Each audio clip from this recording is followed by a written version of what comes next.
It's been 6 months since Hurricane Helene devastated Asheville, North Carolina, so many other places in Appalachia. They still have boarded up buildings here. There's a lot of work ongoing. And the last thing they want to think about is hurricane season, but it comes back June 1st. When we're getting close to hurricane season, I like to check in with those hurricane hunters, the scientists and the pilots that fly into the hurricane to get that critical data for the hurricane forecast. 2 years ago, I got to go with them into Hurricane Lee. This instrument is called a dropson. It is going to go right here. Leanne's going to drop a bunch of them into this tube, out the airplane, into the eye wall of the storm. All right, now let's bring it back to the right.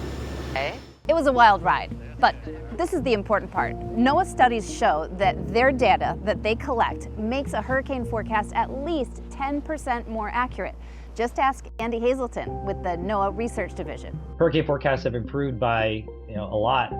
The 5-day forecast, track forecast from last year was about as accurate as like a 1-day track forecast was in 1992 when Hurricane Andrew hit down here in South Florida. But even before the cuts to NOAA, there was a GAO report that said that hurricane hunters were already struggling because they've got old airplanes and regular staffing issues. NOAA officials have been quoted as saying the agency is often one illness or injury away from having to cancel missions. Now, 2 of their airplanes are from the 1970s, and the other is from 1994.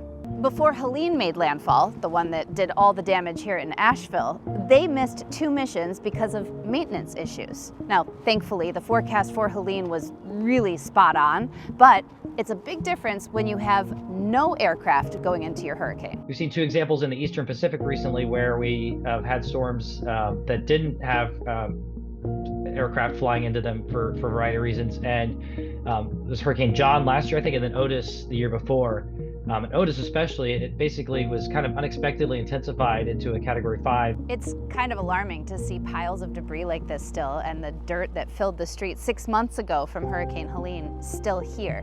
Obviously, the need for data keeps growing, and NOAA is planning to get 6 new planes to replace the old ones, and they say it cannot happen soon enough because they're not just flying into hurricanes. For the last decade, they've been flying into nor'easters and winter storms on the East Coast, and since 2019, they started flying into atmospheric rivers before they hit the West Coast. And why would one fly into an atmospheric river? Well, that data that they collect can help cities make better choices when it comes to evacuations or what to do with reservoirs. Very similar to hurricanes. From 1980 to 2024, the United States had 67 separate billion-dollar tropical cyclone events, a total of $1.5 trillion in damages and more than 7,000 deaths. Because of that, the more we know, the better. That's the kind of information you only get from these aircraft missions typically. So it really gives them a 3-dimensional, almost like an X-ray or MRI of the storm that you can't get from anything else, and so it's something we definitely rely on.